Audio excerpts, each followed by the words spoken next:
잠깐 기도하겠습니다. 감사합니다, 하나님.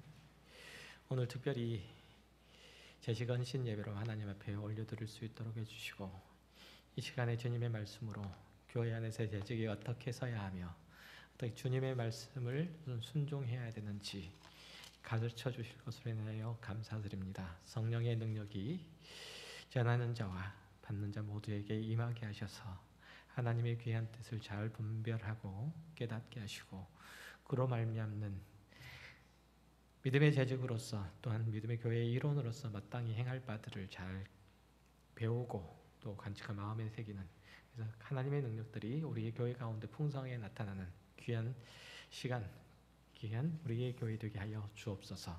감사드리며 예수 그리스도의 이름으로 기도했습니다. 아멘.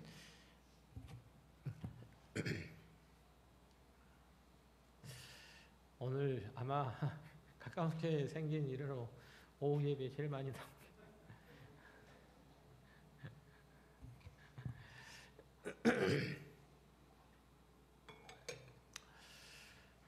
고린도 후서 10장에서 12장까지는 사도 바울이 자신의 사도권을 변호하는 것으로 그 내용이 할애되어 있습니다.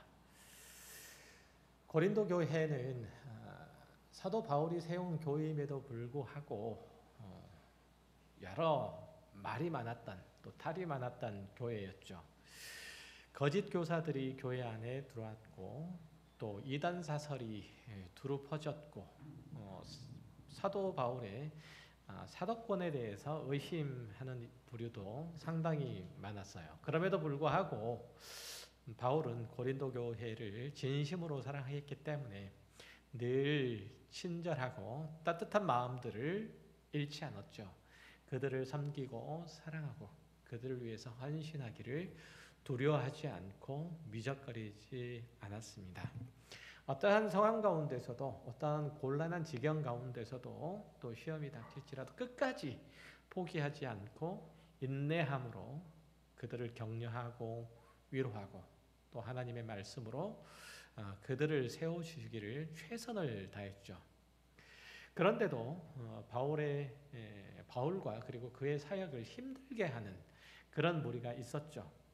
어떤 면에서는 바울이 그런 친절한 행실과 온유한 마음과 또 사랑 가득한 그 권면과 위로가 바울을 쉽게 보이게 할 수 있었던 거죠. 사람 다 그렇잖아요. 자신에게 계속 잘해주면 이 사람은 쉬운 사람인가 보다, 편안한 사람인가 보다, 이렇게 하고 함부로 하는 경향들이 사실 많이 있지 않습니까? 그래서 행여 누군가가 나에 대해서 쉽게 여길까 봐 저는 늘 인상을 쓰고 다니잖아요. 워낙에 제가 원래 쉬운 사람이라 너무 쉽게 보이면 안 될 것 같아가지고, 그래서 이제 사도 바울이 그런 문제에 봉착했는지도 모르겠습니다. 10장 1절에 보면 그렇게 나오죠. 너희를 대면하면 유순하고 떠나 있으면 너희에 대하여 담대한 나 바울은 이제 그리스도의 온유와 관용으로 너희를 친히 권하고 라는 이 표현은 바로 바울이 고린도 교인들에 대하는 태도였던 거죠. 그것 때문에 그는 고린도 교회의 성도들에게 많은 공격을 받기도 하고 또 사도권을 의심받기도 했죠. 전승에 의하면 사도 바울은 말이 좀 시원치 않은 사람이었다고 해요. 그리고 외모도 그다지 볼품이 없었던 것으로 전해지죠. 그러나 그의 서신은, 그의 글들은 굉장히 힘이 있고 유려하고 논리적이고 신학적인 내용들이 굉장히 깊고 심오했습니다. 개인적으로 만났을 때는 친절하고 온유하고 온화한 반면에 멀리서 보내는 이 편지는 굉장히 엄하고 분명했던 거죠. 그래서 거짓 선생들과 사도 바울의 진리 선포의 내용들에 대해서 그다지 마음에 들지 않았던 사람들은 바로 이런 면들을 공격을 했던 거죠. 만약에 그가 참다운 하나님의 종이라면 어찌해서 그의 편지는, 그의 글은 이렇게 힘이 있고 장중한데 그가 직접 웅변하는 웅변술이나 변증의 능력들이 그렇게 화려하지 않는가 라는 바울에 대한 흠집을 내는데 주력을 했다는 거죠. 이들은 사도 바울이 자신들을 직접 대면하면 꼼짝도 못하고 언변도 시원치 않은데 괜히 안 보이는 데서 칼날만 들이댄다고 그렇게 공격하기도 했던 거죠. 그리고 이제 2절에 있는 바와 같이 왜 하나님의 사람이라면서 하나님의 종이라면서 치사하게 조인들의 도움을 받아서 생활하는가? 필요한 게 있으면 하늘로부터 직접 내려받으면 될 거 아니냐?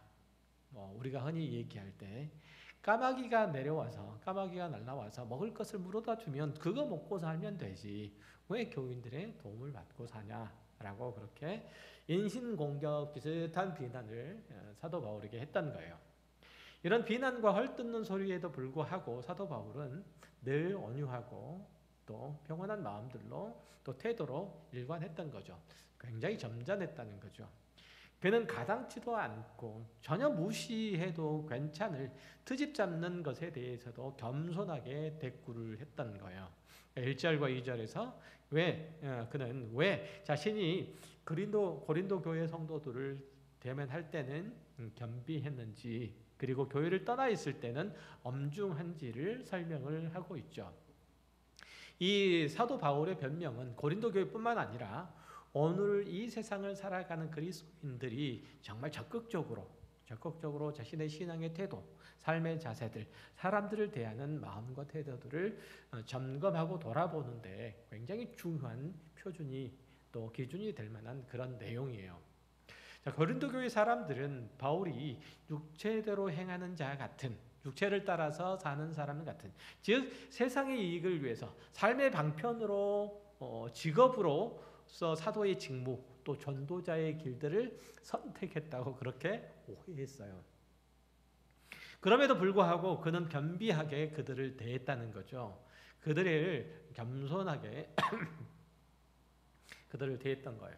그랬던 이유는 사람은 누구에게도 적대적이거나 위협적이거나 냉정하거나 심판적이지 않음을 사도 바울이 직접 몸소 보여주고자 원했다는 거죠. 그리스도인의 평안이 무엇인지, 그리스도인의 겸손이 무엇인지, 그리스도인의 온유함이 무엇인지, 그 사랑이 무엇인지 알려주기를 원했다는 거예요. 그래서 그는 교회 안으로는 교회를 든든하게 세워야 됐고 또 밖으로는 이단에 대항해서 하나님의 진리를 수호해 나가야 됐고 교회를 박해하는 세력과 싸워서 믿음을 지켜나가야 했기 때문에는 교회 안으로는 온유한 사람으로 그리고 밖으로는 단호하게 비진리를 배격하는 일들을 성실하게 다 했던 거예요. 바울은 개인으로서는 어느 누구에게나 따뜻하고 관용하고 온유하고 겸손했죠. 마치 아버지같이 자애로운 마음으로 그들을 돌봐줬고 그들이 필요한 것들을 공급해 주는 것도 기꺼이 했고 또한 그들로부터 얻어 사용하는 것들도 감사히 받고 사용을 했다는 거예요. 제가 오전에 저는 주시는 것을 감사히 받습니다라고 말씀을 드렸는데 사도 바울을 따라서 이렇게 하는 거예요. 많이 주셔도 괜찮아요. 어쨌든 고린도 교회 거짓 선지자들이 선생들이 바울에게서 억울한 말로 모욕하고 폄하하는 것처럼 자신의 이름과 자신의 이익을 쫓아 살아가는 그런 사람은 사도 바울은 아니었죠. 우리가 너무 잘 알듯이. 그것은 사도 바울뿐만 아니라 모든 그리스도인들, 모든 교회 성도들이 다 마찬가지여야 돼요. 그리스도인들은 육체 안에서 행하지만 육체를 따라서 싸우지는 않아요. 우리는 육체를 가지고 살지만 육체가 요구하는 것대로 살아가는 사람은 아니라는 얘기죠. 혈과 육으로 구성된 이 몸은 가지고 있어도 이 몸을 절대적인 가치 있는 것으로 여기는 사람은 아니에요. 물론 먹고 사는 문제는 중요하죠. 그러나 그것을 위해서 인생의 목적을 설정을 한다든지 가치를 부여한다든지 의미를 세우는 일들은 너무 경박한 것으로 여기고 그것보다 좀 더 높은, 좀 더 고귀한 하나님께서 우리들에게 허락하신 그 뜻과 그 삶의 목적과 책무들을 다 하는데 우리의 모든 신경들을, 모든 열정들을 다 쏟아붓는데 우리는 그것들을 사용해야 하는 거죠. 우리의 삶이 짐승들과 인간의 삶이 하나님께서 만드신 피조물인 이 하나님의 형상을 닮은 우리 인간이 다른 짐승들과 다른 이유는, 우리의 인생이 세상 사람들과 다른 이유는 그 목적하는 바와 그 값이 다르기 때문에 그래요. 우리는 예수 그리스도의 피값으로 세운 교회의 지체요, 그렇게 구원받은 하나님의 백성이에요. 그걸 잊으면 안 돼요. 이 자존심은 잃어버리면 안 돼요. 굉장한 자존심이에요. 우리는 먹고 마시기 위해서 일하지 않고 자신 한 몸의 안락과 쾌락을 위해서 그것들을 누리자고 주어진 은사를 사용하는 사람들이 아니에요. 하나님께서 우리를 이 땅에 거하게 하신 목적이 뭐고, 우리를 육체 안에서 두신 이유가 무엇인지 분명히 구별해서 그것을 위해서 살아가는 거죠. 그건 다름이 아니라 하나님의 나라를 보여주는 삶이에요.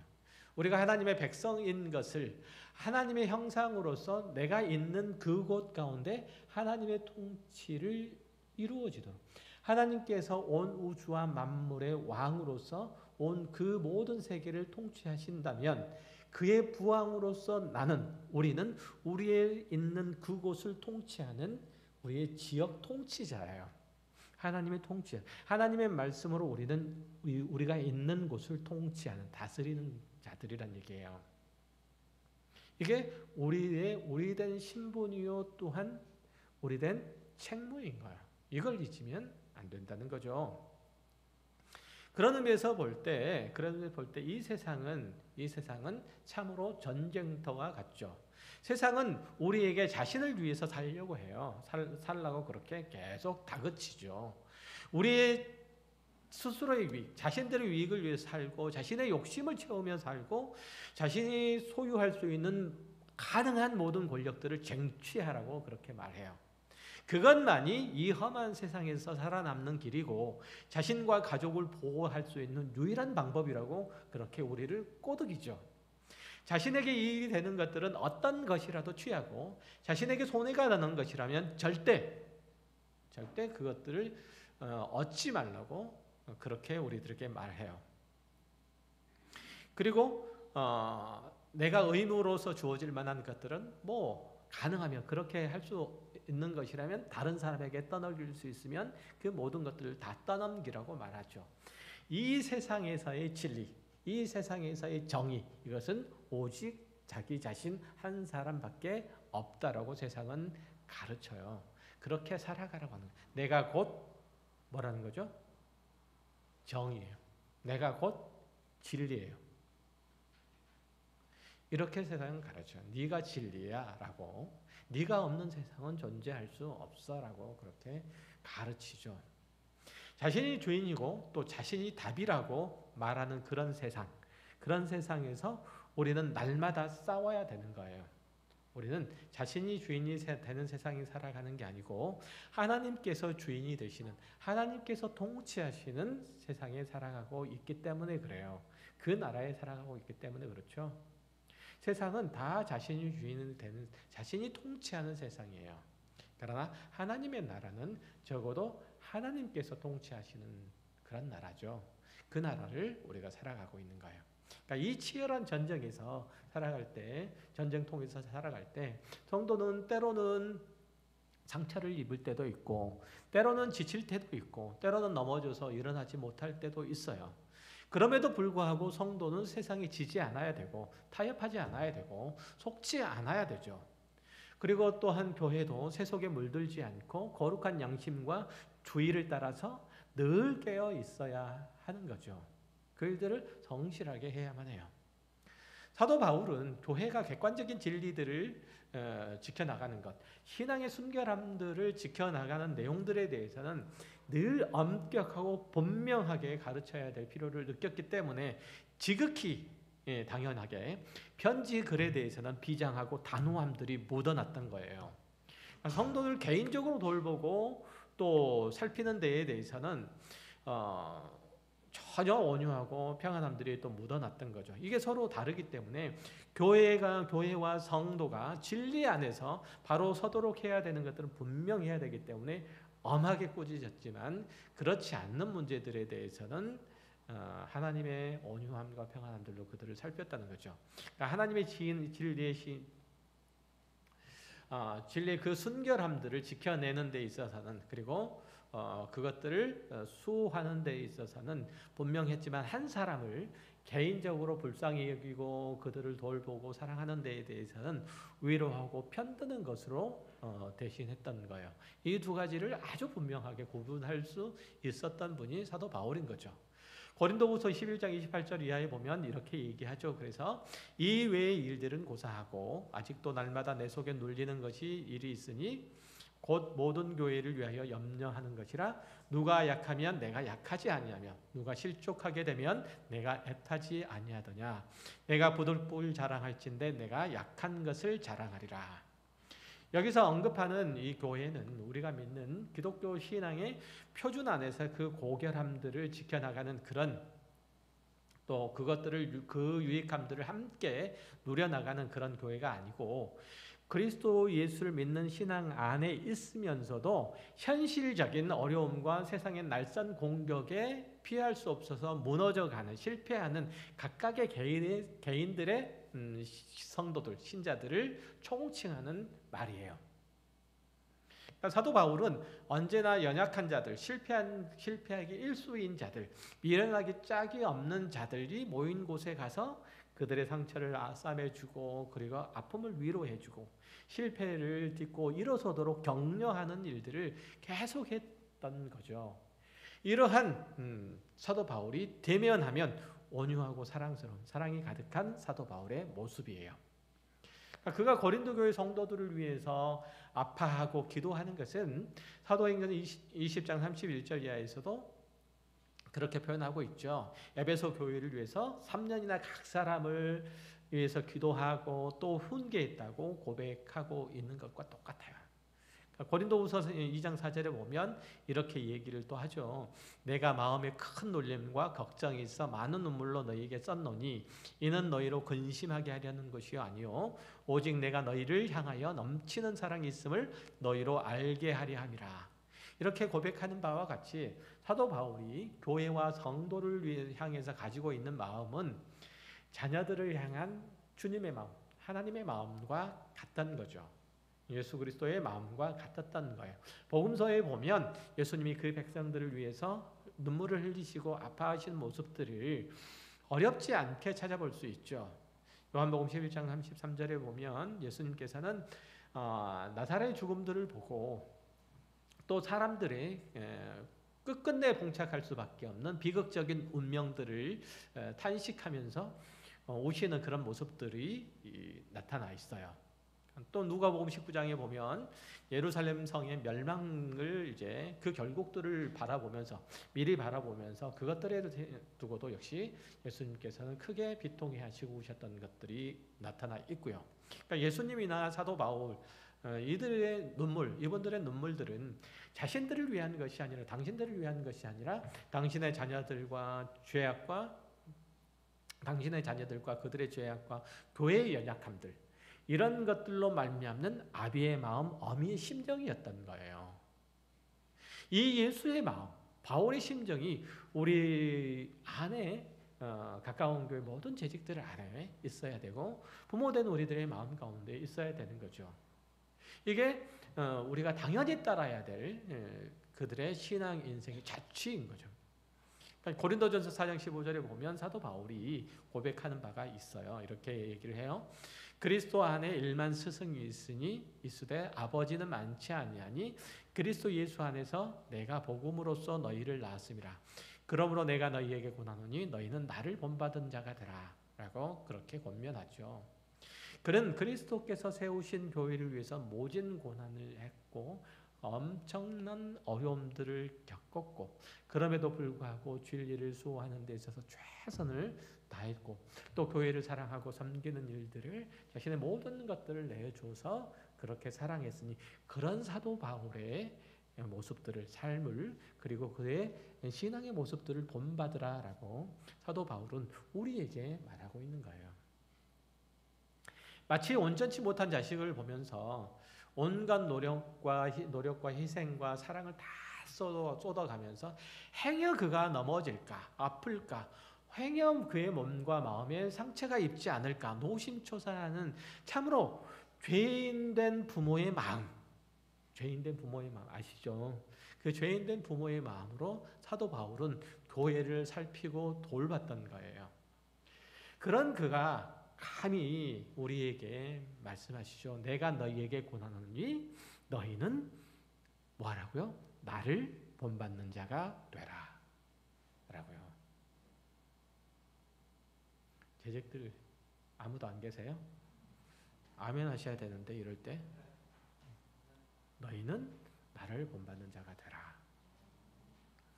오늘 저녁 헌신 예배를 함께하는 가까운 게 모든 제작들 가운데 이 말씀이 능력이 되어서 나타나길 바랍니다. 저도 여러분도 그렇게 교회와 어린 성도들 앞에 서야 돼요. 그러나 바울은 교회가 마땅히 지켜야 할 진리와 신앙의 순결을 말하고자 할 때는 참으로 분명하고 엄하고 두렵고 타협이 없고 그런 것으로 경고하고 질책하게 되죠. 이 둘은 우리 안에 잘 함께 조화롭게 녹아져 있어야 돼요. 우리가 어디로 가고 무엇을 가지고 있어야 되고 무엇을 추구해야 되는지 알아야 되는 것과 그것을 우리 것으로 만들고 그 목표에 도달하기 위해서 일어나는 시행착오는 얼마든지 이해하고 납득하고 감싸줘야 된다는 거예요. 내가 그리스도인으로 사는 문제들에 대해서 그것들을 위해서 성도들 일깨우고 세우는 것들은 얼마든지 이해하고 그리고 기다려주고 또 용서해주고 위로해주고 세워진다. 그러나 그 진리 자체를 수호하는 것들에 대해서는 예수 그리스도의 십자가의 그 능력과 그 사랑을 무의로 만드는 것들에 대해서는 절대 용납할 수 없다. 이런 단호함들이 우리 가운데 있어야 되는 거죠. 그러니까 여기에 비난이나 힐난할 것들이 있으면 만약에 내가 위로하고 격려하는 일들을 해야 되는데 그렇게 하지 못하고 오히려 비난하거나 실책을 하게 되면 교회는 반드시 상처를 입게 되고요. 그리고 나님을 경험할 수밖에 없어요. 우리가 가야 할 목표는 언제나 도달해야 되는 그 자리이지 지금 내가 서 있는 자리가 아니잖아요. 그리고 목표에 도달하기 위해서 얼마나 많은 실수를 해야 될 건지에 대해서는 아무도 장담할 수 없잖아요. 그러니까 이 목표를 향해서 나아가는 과정에서 일어나는 문제로 인해서 형제 자매를 탓해서는 안 된다는 얘기예요. 교회의 어린 성도들을 탓해서는 안 된다는 얘기예요. 왜냐하면 그 모든 실패들은 그 목표를 향해서 걸어가는 과정 속에서 일어났고 내딛는 발걸음 가운데서 생긴 일들이기 때문에 그렇다는 얘기예요. 그런 것들 가지고 꾸중해서는 안 돼요. 지난번에 그런 얘기하는 거 들으셨는지 모르겠어요. 우리 임직식 때 노회장 목사님이 오셔가지고 교회에서 김장하다가 서로 싸웠다고. 그리고 몇 년 동안 김장을 안 시켰다고.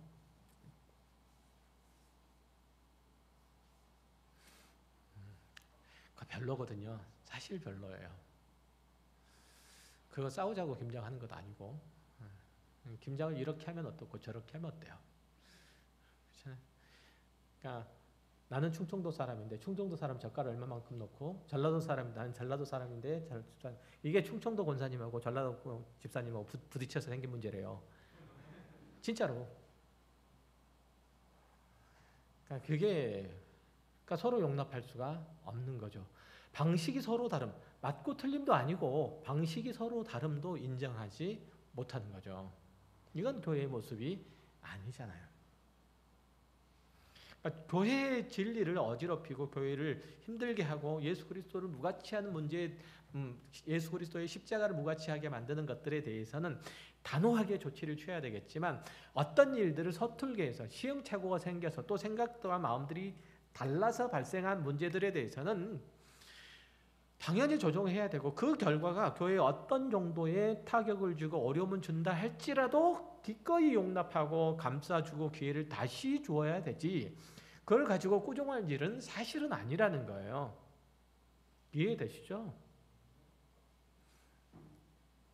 그래서 우리 교회는 적어도 싸움은 없잖아요. 큰 소리는 없고 제가 가끔 경험하기는 하지만 그렇게 경험하진 않잖아요. 그렇지만 게으르게 앉아서 말로만 하고 가지 않는 것에 대해서 발생한 문제를 묵과하거나 타협하는 일들이 일어난다면 그거는 좀 그렇죠. 그러니까 너나 할 것 없이 다 나자빠져 있는 건 좀 곤란하겠죠. 그렇죠. 그러면 교회는 교회로서 설 수가 없으니까 식사 한 끼를 하더라도 누구의 수고와 헌신들이 필요한데 그것들을 다 모른 채 하면은 안 되는 거예요. 그러니까 집이 있으면 그 집에는 네 기둥이 있잖아요. 제가 그런 표현들, 그런 설명들 많이 하는데 가정에서 아빠로서, 엄마로서, 부모로서 하는 역할이 있고 자녀로서도 할 수 있는 하는 역할들이 있어요. 각각의 역할들이 있죠. 각각 위치가 있고 자녀는 자녀로서 그 역할들을 못하게 되면 그 가정은 행복하지 못해요. 부모도 역시 마찬가지지만 부모로서의 책무를 못하면 그 가정은 행복하지 못하지만 자녀도 역시 마찬가지죠. 교회도 똑같아요. 교회도 가정의 확대된 과정이라서 각각의 역할들이 있어요. 그러니까 교회 안에서 섬기는 사람이 있는 것은 섬김을 받는 사람이 있기 때문에 섬기는 사람이 있는 거예요. 그걸 아셔야 돼요. 그러니까 내가 섬기고 감사해야 되죠. 오히려 고마워야 돼. 나를 위해서 이렇게 섬김을 받아주다니 내가 섬길 수 있도록 감사해야 되는 건데 우리는 보통은 섬겼기 때문에 더 힘을 줘야 되고 일들을 더 많이 했기 때문에 목소리도 또 커야 되고 이렇게 생각하죠. 그렇게 돼서는 결코 안 된다라고 하는 거예요. 그러니까 우리가 지향해야 될 우리의 신앙의 목적지를 가는 데 있어서는 타협할 점이나 양보할 점이 없죠. 신앙의 본질에 대해서는 늘 우리가 개혁하고 새로워지도록 각고의 노력을 다 해야 돼요. 우리의 신앙의 진보를 위해서. 그러나 개인적인 차원에서 한 신앙인은 이 목적지에 가기 위해서 그 신앙의 높은 경지의 것들을 자신의 삶의 내용으로 살아내기 위해서는 무엇이 필요하냐면 여러 가지 어려움들이 있게 돼요. 또 부딪힘들이 있게 되고 실수가 있죠. 좌절하죠. 그렇죠? 시행착오가 있죠. 그렇죠? 있을 수밖에 없어요. 그것들을 사도 바울이 잘 알고 있기 때문에 사도 바울은 그들을 위해서 기도하지 않을 수 없었고 눈물을 흘리지 않을 수 없었고 그들을 위해서 인내하지 않을 수 없었던 기다리지 않을 수 없었던 거예요. 저도 잘할 수 있는지는 모르겠지만 어쨌든 지금까지 이렇게 목회 생활들을 하다 보면 해왔었는데 지금까지는 잘 기다렸던 것 같기는 해요. 느끼실지는 모르겠지만 아닌가? 죄송해요. 잘 기다려왔던 것 같기는 해요. 그죠? 그러니까 그런 수고들을 했던 거죠. 수고하고 애쓰고 여러 번 자지 못하고 줄이고 목마르고 여러 번 굶고 춥고 헐벗었고 이런 일들 그럼에도 불구하고 아직도 날마다 내 속에 놀라는 일들이 있으니 곧 모든 교회를 위해서 염려하는 것이라. 내가 수고하고 애를 쓰고 자지 못하고 춥고 배고프고 이런 일들 다 했어도 불구하고 내가 아직도 교회를 위해서 애를 쓰고 교회를 위해서 노심초사할 일들이 더 남았다고 하는 거예요. 더 남았다고 하는 거예요. 그러니까 이 바울의 사랑 알겠어요? 그 어려움들을 기꺼이 또 자신이 보듬고 가겠다는 거거든요. 누가 실족하면 내가 애타지 아니하고 누가 아파하면 내가 함께 아파하지 않더냐. 부득불 자랑할 건데 내가 약한 것을 자랑한다. 그런 면에서 내 약한 것들을 자랑한다. 이런 얘기거든요. 그러니까 바울의 이 고백적인 이 가르침을 우리 모든 신앙의 전반에 가까운 교회들의 재직들의 섬김의 태도와 자세 가운데 꼭 심어야 돼요. 그건 저뿐만 아니라 재직들 모두 특별히 우리 임직된 장로님 권사님들 더 그래요. 제가 그런 얘기 가끔 하는데 목사는 임기가 끝나면 가면 돼요. 가야 되죠, 사실은. 근데 장로님들, 권사님들은 그 자녀들 대대로 해서 이 공간, 이 가까운 교회가 우리들의 자손들의 신앙이 터전이 돼야 되잖아요. 그렇죠? 신앙이 터전이 돼야 돼요. 우리뿐만 아니라 우리 자손들도 이곳에서 신앙생활을 해야 돼요. 이곳이라고 하는 장소를 얘기하는 것이 아니라 가까운 교회를 얘기를 하는 거예요. 그렇잖아요. 그래서 더 쾌적한 환경들을 만들고, 그렇죠? 그래서 더 예배하기 좋은, 함께 공동체를 누리기 더 좋은 여건들을 만들어가는 거잖아요. 이거 하셔야 돼요. 이거 하셔야 되고, 그리고 우리 공동체가 정말 사랑과 믿음 안에서 온전한 공동체를 되도록 하고, 또 그것들을 자손에게 물려주도록, 교회가 교회됨의 그 가치와 그 본질들을 잘 지켜나갈 수 있도록 자녀들에게 훈련시켜야 돼요. 훈련시키고 가르쳐야 돼요. 그리고 내가 교회를 섬겼던 것처럼 자녀들도 그렇게 교회를 섬겨가도록, 그리스도께서 몸을 다해서 교회를, 당신의 몸을 다 교회에 내어주신 것처럼 우리도 그렇게 함으로써 교회를 섬기고, 교회가 마땅히 갖춰야 될 그리스도의 기독교 신앙의 본질적인 그 가치들을 순수하게 잘 지켜나갈 수 있도록 우리가 터전들을 만들고 우리 자녀들을 거기에 심어놔야 돼요. 그래야 주님 오실 때가 다 돼도, 그렇게 세상이 어지럽고 힘들어질지라도 그리스도 안에, 가까운 교회 안에 있는 모든 우리들의 믿음의 후손들은 이 교회의 순결함들 속에서 자유롭게, 그리고 용기 있게, 그리고 많은 보호와 사랑을 안에서 그렇게 자라날 수 있는 거예요. 주님을 맞을 수 있는 거예요. 대단히 중요한 거죠. 여러분 하셔야 돼요. 내가 자녀들에게 집을 한 채를 물려주는 거 중요하죠. 좋죠. 좋은 교육을 받게 해서 애들이 좋은 직장에 갖게끔 하고 행복한 가정을 꾸리도록 만드는 거 중요하죠. 중요해요. 그러나 그것에 못지않게 우리 자녀들이 믿음 안에서 잘 생활할 수 있도록 우리의 믿음의 터전을 만들어주는 것이 굉장히 중요해요. 그리고 그 본이 되어주는 것도 대단히 중요해요. 이거 하셔야 돼요. 이거 하셔야 돼요. 그건 저가 본을 보여주는 것이 아니라 바로 재직된 분들이 우리 어머니들이 보여주셔야 되고, 우리 자녀들이 그런 생각을 가지고 신앙생활을 하고 또한 가정을 꾸리고 자녀들을 또 낳는 거예요. 그래서 생육하고 번성하고 충만한 교회를 이루도록 해야 되는 거예요. 그러면 그런 의미에서 우리는 하나님의 나라가 되는 거죠. 우리는 그런 의미에서 개인적으로 교우들을 대할 때 결코 억압하는 자세나 자랑하는 자세가 돼서는 안 돼요. 개인적인 관계에서는 늘 자신을 낮추고 어린 소자들에게 우리가 받은 은혜와 사랑과 관심, 그것들을 나누어줄 수 있어야 되죠. 물론 우리 자신도 미련하고 연약하고 게으르기 때문에 아주 작고 더디게 가는 것도 알아요.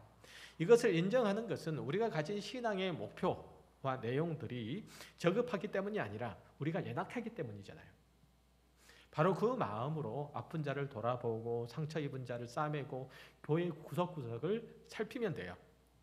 이 작은 일에서부터 성경이 요구하는 진리, 생명에 이르도록, 거룩함과 영광에 이르도록 우리는 모두를 다 격려하고 힘을 북돋우며 함께 용기를 줘서 가게 할 수 있어야 돼요. 여러분 아셔야 돼요. 누가 한 사람이 아프면 교회가 아픈 거예요. 그렇잖아요. 제 손가락이 아프면 제가 아픈 거지 손가락이 아프지 않잖아요. 제가 감기에 들면 제가 아픈 거지요. 머리만 열만 나나요? 그렇지 않죠. 우리 교회 지체가 아프면 내가 아픈 거예요. 내가. 우리 교회 지체가 상처를 받으면 내가 상처를 받은 거예요. 우리 교회 지체가 실족하면 내가 실족한 거예요. 그거는 목사뿐만 아니라 모든 이가 함께 가져야 되는 그런 신앙 공동체의 의식인 거예요.